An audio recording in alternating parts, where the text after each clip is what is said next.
स्वागत है हकीम साहब आपका। बहुत धन्यवाद जी आपका। हकीम साहब, बात करना चाहूँगी डाइट को लेके, क्योंकि व्यक्ति क्या है, सबसे ज़्यादा डाइट का ही ख्याल आजकल नहीं रखता है। क्या होता है कि या तो उसके पास टाइम नहीं होता है या फिर उसको बाहर की चीज़ों का वो इतना शौकीन हो जाता है कि घर का खाना पसंद नहीं आता है। उसको लगता है कि बस बाहर का खाना खाते हैं तो हम बढ़िया रहेंगे, चुस्त रहेंगे, तंदुरुस्त रहेंगे, कोई बीमारी हमें नहीं होगी। सबसे ज़्यादा ये दिक्कत परेशानी यंगस्टर्स में देखी जा रही है कि घर का खाना पसंद नहीं आता है, बना बनाया खाना ले आते हैं। तो ऐसे लोगों को लेके एक तो मैं आपसे जानकारी जानना चाहूँगी कि बाहर का खाना क्या हमें अत्यधिक खाना चाहिए, और जो मसालों का उपयोग आप बताते हैं कि पिसे पिसाए मसालों को आप टाटा बाय बाय करिए और घर में ही मसाले पीसिए। देखिए, ये तो बहुत ज़रूरी है कि अगर मुमकिन हो, जी। कुछ लोग ऐसे भी जिनके पास खाने का इंतज़ाम पकाने वाला या ऐसा नहीं होता। मैं भी ऐसा रहा हूँ कि हम्म। मुद्दतों मैंने होटल का खाना खाया। जी जी। और अगर कोई मजबूरी ना हो हम्म। तो घर का खाना खाना चाहिए। बिल्कुल। अब घर वालों घर का खाना की अहमियत कब है? जब हमारे घर के जिम्मेदार अपने मसाले अपनी ग्राइंडर में ही पीस लिया करें, पिसे पिसाए न लाया करें।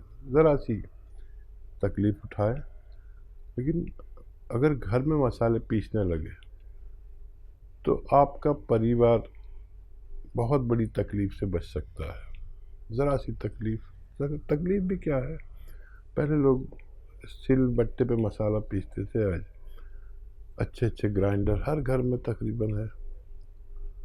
तो ज़रा सी तकलीफ़ जो है ज़िंदगी भर की आसानी है। ये जो आप असली मसाले घर पे पीसते हैं, उनका मतलब ये है कि आपको ओरिजिनल मसाले मिलें, और ये खाने से हम रोग मुक्त ज़िंदगी गुजार सकते हैं।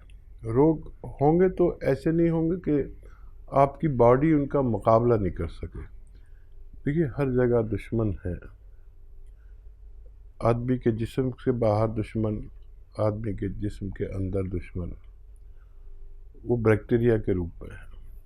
तो हमारी बॉडी में इतनी पावर होनी चाहिए कि उन बैक्टीरिया से ज़िंदगी भर लड़ सके। तो वो रोग प्रतिरोधक जो शक्ति आती है वो घर के पिसे हुए सही मसालों से आती है। तो ऐसा कोई आदमी नहीं है जो बिल्कुल किसी को रोग ना हो, लेकिन हमारी रोग प्रतिरोधक शक्ति यानी इम्यूनिटी मजबूत होनी चाहिए। रोग कोई भी आ जाए, आप उसको उस पर जीत हासिल कर सकते हैं। और देखिए, जीवन बड़ा कीमती है। जब तक हम जवान रहते हैं तो कुछ एहसास नहीं होता, लेकिन बढ़ती उम्र के बाद फिर हम संभाल नहीं पाते अपने आप को। और बच्चे तो सब वो करेंगे जो आप मना करेंगे। आप में ये ताकत है कि अपने बच्चों को किस किस सांचे में ढालना है, बाज़ार के खाने के सांचे में ढालना है या अपने हाथ के घर के और शुद्ध खाने खिलाने के सांचे में ढालना है। घर की गृहिणियों पर बहुत डिपेंड है, और जो समझदार गृहिणियाँ हैं वो इस बात का बहुत ख्याल रखती हैं। बिल्कुल। तो दर्शकों देखिए, थोड़ा सा वक्त निकालिए, थोड़ा सा ही आप लोग अगर वक्त निकाल लेंगे तो घर में अपने बनाए हुए मसालों का उपयोग जब आप किसी भी व्यंजन में करेंगे तो आप लोग खुद ये देखेंगे कि कोई बीमारी अब हमें नहीं होने वाली है। देखिए, पेट ही हमारे बीमारियों की जड़ होती है, जननी होती है। अक्सर आप लोगों को हकीम साहब द्वारा ये बताया जाता है कि पेट का ख्याल रखना बहुत ज़रूरी है, क्योंकि पेट ठीक तो सब ठीक। अगर पेट आपका ख़राब होने लगता है तो तमाम बीमारियां आप लोगों को हो सकती हैं। अगर आपके मन में कोई सवाल है या फिर किसी रोग को लेके आप लोग सवाल करना चाहते हैं, बड़ी से बड़े बीमारी का भी इलाज संभव है जब आप लोग नुस्खे जानते हैं हकीम साहब से, तो तुरंत आप लोग हमसे जुड़ सकते हैं। इन नंबर्स पे कॉल कीजिए जो आपके सामने लगातार दिखाए जा रहे हैं। तिवारी जी हैं कॉलर, स्वागत है आपका। नमस्ते मैडम। जी नमस्कार सर। अरे मैं भोपाल से बोल रहा हूँ। जी सर। हाँ, भोपाल से बोल रहा हूँ, भोपाल से। सवाल करिए। मैडम ये गीता तिवारी हमारी मिसेज ये खा रही है गोंद चिया जी। सुबह शाम। हम्म। बाकी वो जो उठ नहीं पाती थी, पेशाब निकल आती थी, उसके लिए लाजवंती ईसा गोल्ड की भूसी हम्म। और वो गोंद चिरौंजा ये आपके यहाँ से मंगवा लिया। ठीक है। तो इसको खाने की विधि कैसे है? क्या दोपहर में इसको लेना है या शाम को थोड़ा फर्क करके खाना है? अच्छा, अभी शुरू नहीं कितना- किया क्या? अभी शुरू नहीं किया क्या आपने खाना? नहीं, अभी नहीं शुरू किया। कितना कितना खाना है हमने कहा पूछ लूं, नहीं तो फिर नुकसान करे। ठीक है, ठीक है, ठीक है, बहुत अच्छा किया। देखिए, इसबगोल और जो नुस्खा वाला है, इसबगोल और लाजवंती वाला, वो किसी भी वक्त ले सकते हैं और दिन में 2 बार ले सकते हैं, ज़्यादा से ज़्यादा, और कम से कम 1 बार ले सकते हैं। दूध में मिला के ले सकते हैं, पानी के साथ ले सकते हैं। ये दोनों चीज़ें मुंह में चिपकती हैं, तो दूध में या उसमें मिलाकर चलाते रहे चम्मच, और फिर ये लुआब ले लेता है, उस गाढ़ा सा हो जाता है, इसमें से गम निकलता है और वो पी लें 1 बार या 2 बार। गोंद स्याह जो आपके पास है, काला गोंद, ये अलग पीस के रखें, और ये कड़वा बहुत होता है। आधा ग्राम सुबह नाश्ते के बाद खा लें, आधा ग्राम रात को खाने के बाद, 2 बार आधा आधा ग्राम बस। ये भी कड़वा होता है बहुत और चिपकता है मुंह में, तो इसलिए या तो ज़रा सी मलाई ले लें और उसमें मिक्स करेंगे, इसका पाउडर बना के अलग से रख लें, आधा ग्राम मलाई में या शहद में ऐसे मिला के जल्दी से खा के पानी या कम चर्बी का दूध पी लिया करें। ये 2 बार खाएं, जल्दी शुरू करें, जल्दी फ़ायदा उठाएं। बहुत अच्छा लगा आपसे बात करके। जी, राकेश शर्मा जी हिमाचल से, स्वागत है आपका। नमस्कार मैडम जी। जी नमस्कार सर। सतीम साहब सलाम। आदाब, शुक्रिया, सलाम, जय हिंद। राकेश भाई, कैसी तबीयत है अब? ठीक हो रही है धीरे धीरे सर। जी। या मैडम मेरे 2 सवाल है आज। जी सर। एक तो मैंने गोंद स्याह मंगवाया था, 2 महीना वजह 5 दिन हो गए मेरे को लेते हुए। जो टांगों में मेरी दर्द थी, वो पिंडलियां वगैरह की, वो तो कम हो गई, थकने तक, जो पैर की उंगली तक जाता था। कमर में जकड़न हो गई बहुत ज्यादा, कल परसों से ना बहुत ज्यादा हो रही है, अभी सीधा भी नहीं हो रहा मेरे से। ठीक। एक सवाल मेरा ये है। दूसरा सवाल है मेरा, मैंने गोंद मोरिंगा मंगवाया था, 3 साल ने बोला था मेरे को, इसबगोल और मोरिंगा का पाउडर बनाकर दूध से लेने के लिए। तो मैं ये पूछना चाहता हूँ कि इसमें एक तो जैसे यूरिन की प्रॉब्लम होती है, वो ठीक होगी, और क्या फायदे हैं इसके बाद? 2 सवाल है। ठीक है। हाँ, देखिए, जो आपकी पिंडलियों में दर्द होता था और खिंचाव या दर्द, तो ये जो नर्व थी ना, वो कमर में ही दबी हुई है, लेकिन वो इतनी अच्छी हो गई है कि आपके पैरों का दर्द चला गया, और कमर में अभी जो सेंटर होता है इसका, मैं अक्सर सबसे कहता हूँ कि हमारे अगर पैरों में दर्द होता है तो उसका सेंटर हमारी कमर में, डिस्क में होता है, जहाँ इस वक्त आपको दर्द बाकी रह गया है, बाकी सब चला गया। बहुत अच्छा। तो अब इसी की बारी है। जब बहुत ज़्यादा हो तो कभी दर्द की दवा ले सकते हैं, तो आपको बर्दाश्त आ जाएगी।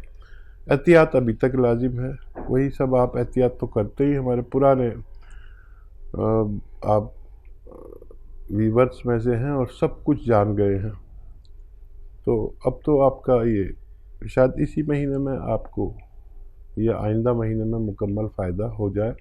अब 10% रह गया है, भगवान से मदद मांगने की ज़रूरत है। और ये देखिए बहुत सारे फ़ायदे करता है गोंद मोरिंगा और इसबगोल। जिनका वीर्य पतला हो उसको मजबूत करता है, जिनको पेशाब कंट्रोल से बाहर हो उसको अच्छा करता है, और किडनी की सफाई करता है। इन्फेक्शन को दूर करता है, क्रिएटिनाइन को ज़रूरत के मुताबिक करता है, और भी बहुत सारे फ़ायदे हैं इसके। चेहरे पे ग्लो आती है और मुहासे भी निकलना बंद हो जाते हैं, इससे बाल बहुत ग्रोथ करते हैं, बाल, और भी बहुत सारे फ़ायदे। एक कोई दवा का मैं अगर फ़ायदे गिनाने लगूँ तो मुझे कई घंटे चाहिए एक दवा के फ़ायदे गिनवाने के लिए। तो आपकी ज़रूरत अगर इससे पूरी हो रही है तो बहुत अच्छा है, आप इस्तेमाल करें, फ़ायदा उठाएं। जी, कोलकाता से हैं सुमित्रा जी, स्वागत है आपका। नमस्कार। नमस्कार मैडम जी नमस्कार मैम। नमस्कार हकीम साहब। जय हिंद सुमित्रा जी, स्वागत है। हाँ, मेरे 3 सवाल है साहब जी। ऐसा है कि मैं 6 महीने से गोनसिया ले रही हूँ, मेरे हस्बैंड को भी दे रही हूँ, तो उनको 90% क्या 95% ही फायदा है और मेरे को 85% फायदा है। मेरे अभी भी बॉडी में दर्द रहता है। अच्छा, और वो ले रहे हैं हम लोग, उनको ब्लड प्रेशर भी है हम लोग को, तो ब्लड प्रेशर में कोई फायदा नहीं आया है। जैतून का सिरका भी लिया हमने 4 महीने, उसमें वो सब मिला के, लहसुन का जूस ये सब मिला के, नींबू का जूस सब लिया है। तो मैं और अभी कंटिन्यू रखूं या कितना बंद कर दूं? और मेरे को जो बॉडी में दर्द रहता है, एक ये प्रॉब्लम है। और मेरे हस्बैंड के है, वो दाहिना हाथ थोड़ा कांपता है, तो उसके लिए मैं क्या करूँ? उसमें बहुत कम फायदा है, थोड़ा फायदा है लेकिन बहुत कम फायदा है, तो उनको गोन चिलगोजा दे सकती हूँ क्या? और दूसरा सवाल मेरा ये है कि जो मेरा लड़का है 43 साल का, उसके जो गांठ का प्रॉब्लम था, उसको मैं गोन चिलगोजा अभी भी दे रही हूँ, तो उसको क्या बंद कर दूं या देती रहूं, क्या करूं? कुछ समझ में नहीं आता। आप सोडे के पानी से देती है ना बच्चे को? हाँ, सोडा का पानी देती हूँ और उसमें जैतून का नमक देती हूँ थोड़ा, 1 चुटकी, और 2 चुटकी जीरा देती हूँ। ठीक है, दे तो सही वही है। आपने तो उसको कंटिन्यू रखूं कि मैं क्या करूं, बंद कर? और देखिए, आप खिला तो बिल्कुल सही रहे हैं, बहुत समझदार महिला हैं, हर बात बिल्कुल अच्छे से कह रही हैं, पूरी समझ में आ रही है, कोई डिस्टरबेंस नहीं है।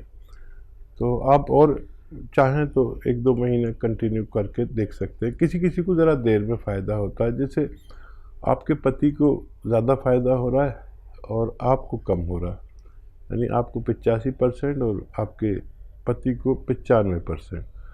तो आप दोनों बिल्कुल मुकम्मल फ़ायदे की दर पर हैं, मुकम्मल फ़ायदे के कगार पर हैं। इतना फ़ायदा अगर 6 महीने में हो रहा है तो मैं तो बड़ा इत्मीनान है मुझे। आपको कितना इत्मीनान है बहरहाल आप पर डिपेंड करता है, वैसे आपको भी इत्मीनान ज़रूर होना चाहिए। और कुछ दिन और लेंगे तो आप तो मुकम्मल ठीक होने वाले हैं दोनों लोग। और अपने हस्बैंड को बस एक ही बार गोन चिलगोजा देना शुरू कर सकते हैं, वो भी बस 1 चुटकी, इससे ज़्यादा बिल्कुल नहीं, 24 घंटे में। और क्या सवाल है? बीपी सिरके का इस्तेमाल कर रहे हैं? अच्छा, बीपी में फ़ायदे के लिए 7 या 8 महीने चाहिए। अभी आधा टाइम हुआ है और आधा टाइम बाकी है। तो इसका काम क्या होता है इस सिरके का, कि नसों से कोलेस्ट्रॉल को ज़रूरत की बराबर लाता है, दिल के अमल को अच्छा करता है, ब्लॉकेज होता है तो खोलता है। और तो लेकिन इसमें 7-8 महीने लग जाते हैं। अभी आप उम्मीद रख सकते हैं, इसमें भी फ़ायदा होना मुमकिन है। जी। ऐसे ही हकीम साहब के तजर्बे का फ़ायदा उठाने के लिए हमारे चैनल हकीम सुलेमान खान को सब्सक्राइब करें और बेल बटन को दबाना ना भूलें, ताकि हकीम साहब के घरेलू नुस्खों से ज़्यादा आप फ़ायदा उठा सकें।